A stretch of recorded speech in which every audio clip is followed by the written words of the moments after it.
Got some cicada action going on here in Kentucky. Um, Now's a good time to grab your journal for the journaling portion of the service. So just a reminder there, and get in a comfortable place where you can relax and be present for the service today. A refresher on Psanctuary. If you're new here, Psanctuary Church is a 508c1a faith-based organization. We use psilocybin mushrooms as a sacrament to connect us to divinity.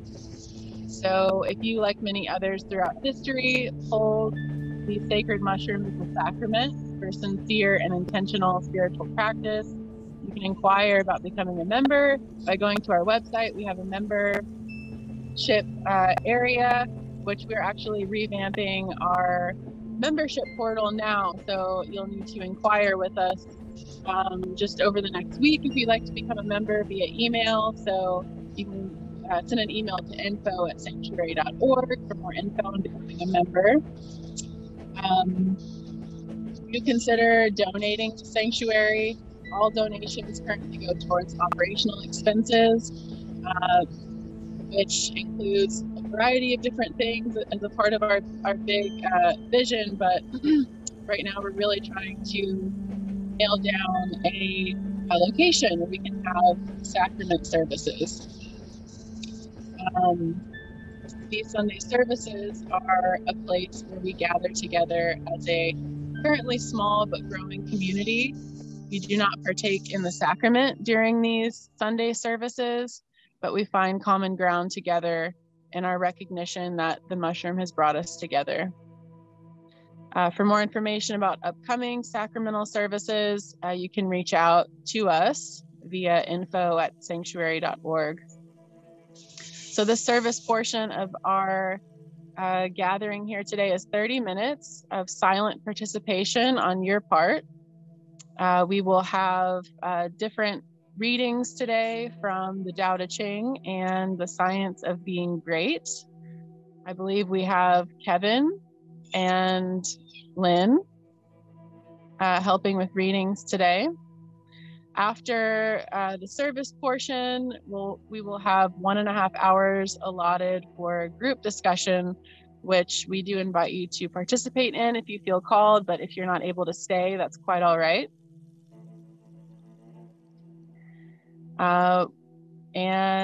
I think it's about time to get started. It's 10:05. Thank you again for coming today. We hope you can stay for discussion, and if not, we wish you a great Sunday and week ahead. Thank you. Thanks, Courtney. So I'll get our service portion started. First and foremost, welcome and thank you for joining our sanctuary community and celebration today. As we begin our statement of faith, we recognize that this statement does not exhaust the extent of our faith. We believe that sacred mushrooms are the primary source of personal divine revelation. We seek counsel from the mushroom in order to find direction and inspiration in our faith practice. And we believe that all individuals who seek true revelation from divinity can do so.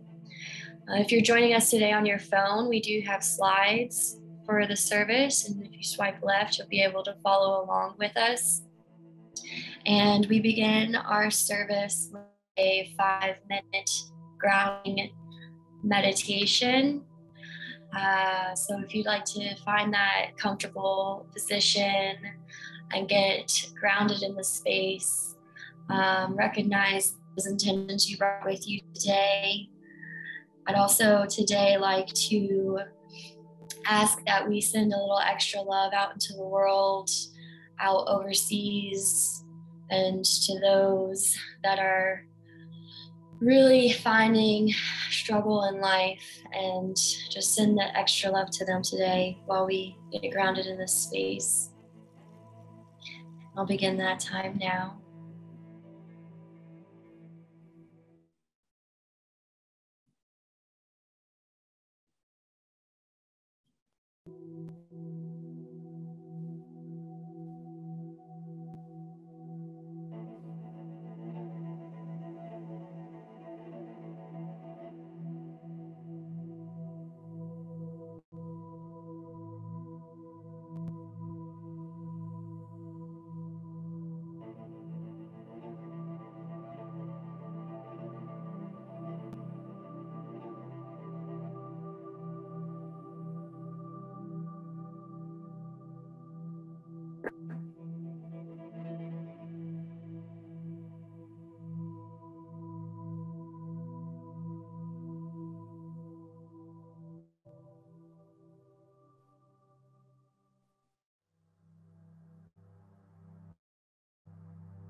to come back to the present, taking a deep inhale, exhale, go into our first reading with Lynn.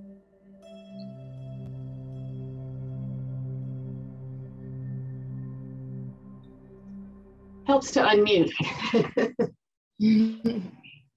Give place here to some further consideration of thought. You will never become great until your own thoughts make you great, and therefore it is of the first importance that you should think. You will never do great things in the external world until you think great things in the internal world, and you will never think great things until you think about truth, about the verities. To think great things, you must be absolutely sincere, and to be sincere, you must know that your intentions are right. Insincere or false thinking is never great, however logical and brilliant it may be. The first and most important step is to seek the truth about human relations, to know what you ought to be to other men and what they ought to be to you. This brings you back to the search for a right viewpoint. You should study organic and social evolution. Read Darwin and Walter Thomas Mills, and when you read, think. Think the whole matter over until you see the world of things and men in the right way. Think about what God is doing until you can see what God is doing. Your next step is to think yourself into the right personal attitude. Your viewpoint tells you what the right attitude is, and obedience to the soul puts you into it. It is only by making a complete consecration of yourself to the highest that is within you that you can attain to sincere thinking. So long as you know you are selfish in your aims or dishonest or crooked in any way in your intentions or practices, your thinking will be false and your thoughts will have no power. Think about the way you are doing things, about all your intentions, purposes, and practices until you know that they are right. The fact of their own complete unity with God is one that no person can grasp without deep and sustained thinking. Anyone can accept the proposition in a superficial way, but to feel and realize a vital comprehension of it is another matter. It is easy to think of going outside of yourself to meet God, but it is not so easy to think of going inside yourself to meet God. But God is there, and in the Holy of Holies of your own soul, you may meet God face to face. It is a tremendous thing, this fact that all you need is already within you, that you do not have to consider how to get the power to do what you want to do or to make yourself what you want to be. You have only to consider how to use the power you have in the right way, and there is nothing to do but begin. Use your perception of truth. You can see some truth today, live fully up to that, and you will see more truth tomorrow. To rid yourself of the old false ideas, you will have to think a great deal about the value of people, the greatness and worth of a human soul. You must cease from looking at human mistakes and look at successes. Cease from seeing faults and see virtues. You can no longer look upon men and women as lost and ruined beings that are descending into hell. You must come to regard them as shining souls who are ascending toward heaven. It will require some exercise of willpower to do this, but this is the legitimate use of the will, to decide what you will think about and how you will think. The function of the will is to direct thought. Think about the good side of people, the lovely, attractive part, and exert your will in refusing to think of anything else in connection with them. I know of no one who has attained to so much on this one point as Eugene V. Debs, twice the socialist candidate for President of the United States. Mr. Debs reverences humanity. No appeal for help is ever made to him in vain. No one receives from him an unkind or censorious word. You cannot come into his presence without being made sensible to all of his deep and kindly personal interest in you. Every person, be they a millionaire, grimy working, or toil-worn person, receives the radiant warmth of a brotherly affection that is sincere and true. No ragged child speaks to him on the street without receiving instant and tender recognition. Debs loves people. This has made him the leading figure in a great movement, the beloved hero of a million hearts, and will give him a deathless name. It is a great thing to love people so, and it is only achieved by thought. No thing can make you great but thought. We may divide thinkers into those who think for themselves and those who think through others. The latter are the rule and the former the exception. The first are original thinkers in a double sense and egotists in the noblest meaning of the word, Schopenhauer. The key to every man is his thought. Sturdy and defiant though he look, he has a helm which he obeys, which is the idea after which all his facts are classified. He can only be reformed by showing him a new idea which commands his own. Emerson. All truly wise thoughts have been thought already thousands of times, but to make them really ours, we must think them over again honestly till they take root in our personal expression. Goethe. All that a man is outwardly is but the expression and completion of his inward thought. To work effectively, he must think clearly. To act nobly, he must think nobly. Channing. Great men are they who see that spirituality is stronger than any material force, that thoughts rule the world. Emerson. Some people study all their lives, and at their death, they have learned everything except to think. Domergue. It is the habitual thought that frames itself into our life. It affects us even more than our intimate social relations do. Our confidential friends have not so much to do in shaping our lives as the thoughts have which we harbor. J.W. Teal. When God lets loose a great thinker on this planet, then all things are at risk. There is not a piece of science but its flank may be turned tomorrow, nor any literary reputation or the so-called eternal names of fame that may not be refused and condemned. Emerson. Think, think, think.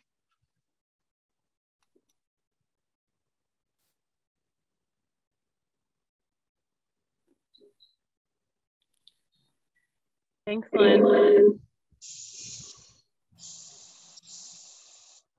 Okay, so this is our, can everyone mute their mics, please? Getting some echo. This is our Litany of Gratitude poem, which we read every Sunday. So if you would like to unmute your mic just to read the part of the poem where we say, we live in all things live in us. I invite you to do that. Now I'll give you a few moments to unmute your mic. We live by the sun, we feel by the moon, we move by the stars. We live in all things live in us. We eat from the earth, we drink from the rain, we breathe of the air. We live in all things live in us. We call to each other, we listen to each other, our hearts deepen with love and compassion. We live in all things live in us. We depend on the trees and animals, we depend on the earth, our minds open with wisdom and insight. We live in all things live in us. We dedicate our practice to others. We include all forms of life. We celebrate the joy of living and dying. We live in all things live in us. We are full of life. We are full of death. We are grateful for all beings and companions. Thank you all. You can mute your mics now. Thank you. The highest type of ruler is one of whose existence the people are barely aware. Next comes one whom they love and praise. Next comes one who they fear. Next comes one whom they despise and defy. When you are lacking in faith, others will be unfaithful to you. The sage is self-effacing and scanty of words. When his task is accomplished and things have been completed, all the people say, we ourselves have achieved it.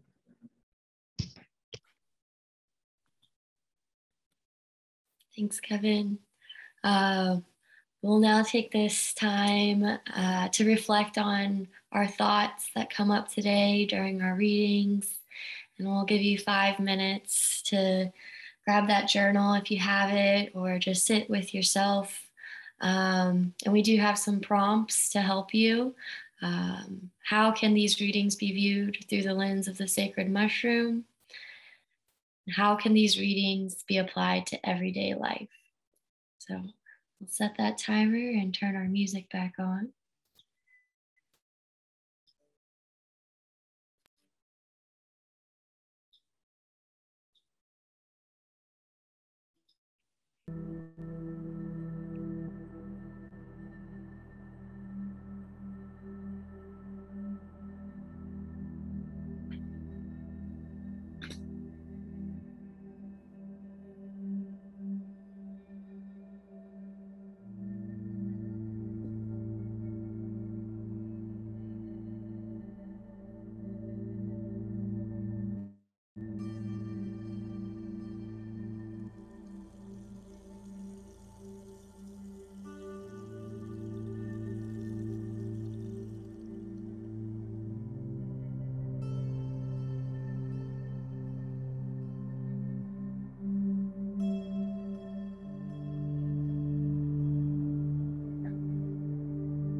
All right, everyone. I'd like to go ahead and close out our official service portion by again recognizing that we've come together with the intentions of service to the land and all its inhabitants. It is in our hearts to go forth into the world with the collective consciousness. We encourage you to stay for continued fellowship and conversation around our readings today. And for those unable to stay, we thank you for being with us. Just a few announcements. One, we, of course, recognize we are a work in progress, so please reach out with any feedback you have or contributions you have around our services or around Sanctuary. We really appreciate that. Two, Courtney briefly mentioned we are in the stages of transitioning from our intake portal, our member intake portal. So please bear with us while we get all of that together for you. It's going to be a lot more user-friendly on both ends for us and for our members. September 5th, please mark your calendars for Eric's ordination service and our sanctuary picnic at Cherokee Park, and we will send out more details to that here in the near future. So we're excited. That is open to people who are not yet members, and a great opportunity just for us to get together and talk about our visions for the future and just be in each other's company. And this Wednesday, mark your calendars, Katrine will be offering our members a meditation session, a mindful meditation session, Wednesday at 6 p.m. Eastern time, daylight time. It's only 30 minutes, so you can hop on and hop off very quickly. So with that, I think